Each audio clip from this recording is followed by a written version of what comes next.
Well, here we are, left brain and right brain. I think you got that right.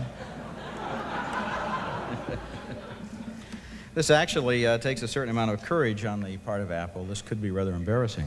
We're going to approach these commercials just as we do movies on our show. We flipped a coin in Chicago to see who would go first.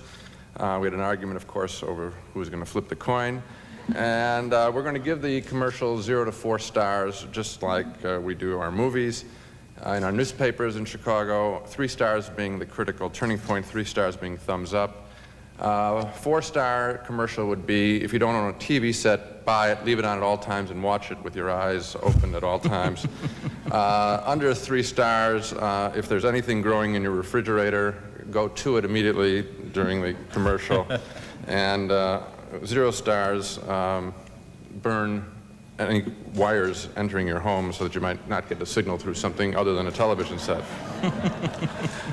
Roger did win the flip of the coin, that very important flip of the coin. And that's why, as you can see, I've gone first. Right.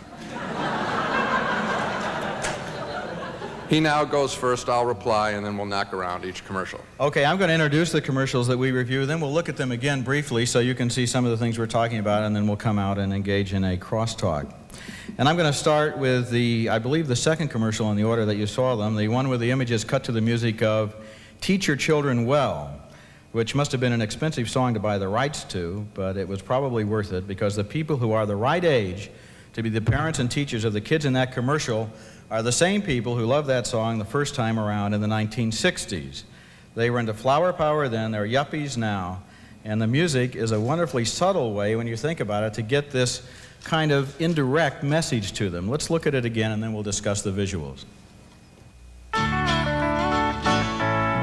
Teach your children well, their skill will tell how life will go by, and show them their own dreams. The one they'll pick is the one they'll know by. Teach them how to think, teach them the things that they can live by. Show them how to grow, because they know how much they must try. Nothing's more important than teaching children well. That's why more schools teach on Apple than any other computer. So just look at them and sigh, and know they love you. Oh, well, how could you be against that commercial? I liked it. It made me feel good, although when I thought about it, I realized the images were not exactly startling in their originality. This is basically a very well-photographed montage of your standard teaching your children well images. The shot I liked the best was that one where the kids were all holding hands while they were going in parade past the exhibit in the Natural History Museum. Now, I've noticed that the only automobile ads I really pay close attention to are the ones for the car that I already own. I'm validating my decision by reading the ad that I bought the right car, and I imagine that to some degree this commercial is aimed at parents and schools that have decided to teach their children with apples. It tells them they made the right decision and they can feel real good about it. I give this commercial 2.5 stars. Well, we have our first disagreement. Of all the 10 spots, this is my favorite. As a father of 2 young daughters, this one really hit my heart. Terrific music. I thought the creative imagery was wonderful. I agree with Roger, that is the single best shot going by the exhibit. I remember all those times I went to the Museum of Natural History in Chicago and lost my lunch because I didn't want the food in the bag. I like the way they held up about to the 6th shot before showing a computer, then went away for 1 shot, then back for the computer. I thought that was proper editing and proper reinforcement. The ad does a lot of things well, I think. It humanizes the computer. It's as much a part, this ad is saying, of growing up as learning to ride a bike. And it lays a gentle guilt trip on any parent or teacher, both potential buyers, very important, who does not teach their children well. I give this film, I have to call it, I can't get out of that, I give this film 4 stars. This is the best. What do you think about my theory that this commercial is aimed more to people who can feel good about the app, as much to the people who can feel good about the apples they already own as to people who don't own apples or any other computer. I think that it certainly will do the first thing you said to make them feel good about their choice, but I think, and my only problem with the commercial is, I think this sells computers to children so well, I just wonder if the Apple name will stand out in people's mind. This is, I think, an extraordinary commercial. Let me just finish this thought. An extraordinary commercial. Yes. I'll be hammering this theme home today for the next few minutes.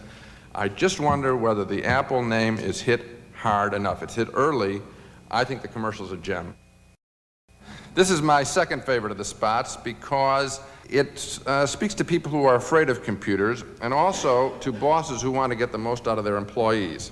I also like the idea that a computer can help draw out a person's potential that otherwise might be squelched by traditional corporate environment. Okay, let's take a look, see if you agree.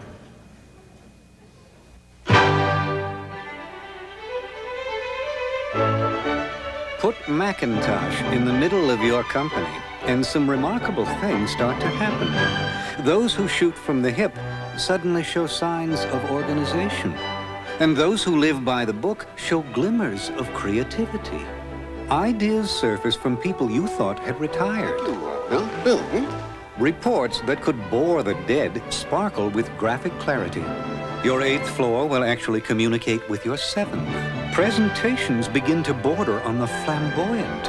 And your most tireless worker will actually have time to take an afternoon off. And a budding genius will be found where once a face was seen. That's very good. But not heard. Very good. And one by one, each and every person in your company will begin to discover the power of Macintosh. The power to be your best. You see how that one sings a little bit more with the announcer's voice. It's you almost want to, in the old ad lingo, stand up and salute. I think the vignettes are well chosen, from the turned-on old fogies to the turned-on young fogies. Rarely, I think, has there been better PR for computers in general. I give the spot 3.5 stars. I really do like it. Again, I wonder if it simply sells just computers or Macintoshes. If they were my spots, I'd put in that name recognition more. Why take a chance? I think it also has another piece of beautiful line, which is, a budding genius will be found where a face was seen but not heard, over that sweet kid's face. That's good writing and good casting. Whoever did that spot, I think they did a very fine job. 3.5 stars. Gene, from the time I've spent around advertising people, I think you're sounding more and more like their typical nightmare client who looks at the presentation and says, it's a good commercial, but I'd like my name to be mentioned another 17 times, perhaps every 2.5 seconds. Maybe you could just put the word Macintosh up there and keep it up for the whole time, flashing, lights around it. It worked with those little B's and little A's back from my childhood, you know. I remember. I love that sign out in front of your house, the Siskels, the Siskels. Just repeat the line once. They just did it fine. there. Okay. They just did well, it you there. should And be I liked happy it. then. I mean, what are you complaining about? They did it. I didn't do it. They just did it there. Thank you. The thing I noticed first about this one was the narrator's voice, which I liked a whole lot. Yeah, when he said that line, right? And a budding genius will be found. The Macintosh has found one right here at this presentation. Wonderful. The voice made me think of Gene Herschel, the guy the Academy named their humanitarian award after, you know, kindly old Dr. Christian.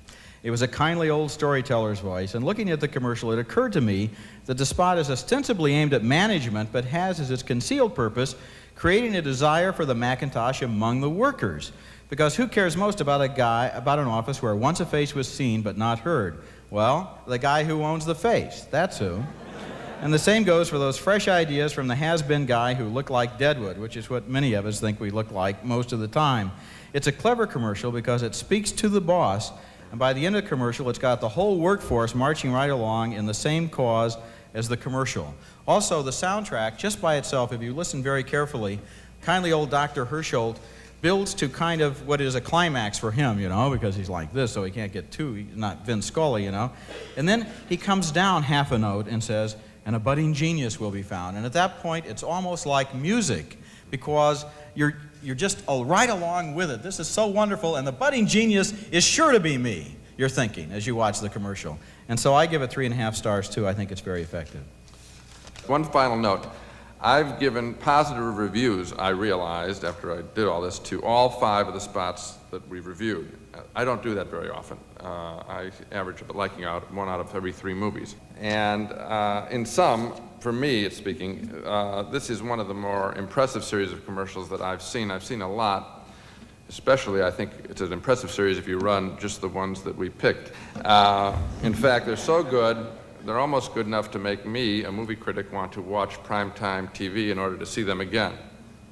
Almost. Thanks very much for having us here. Thank you very much.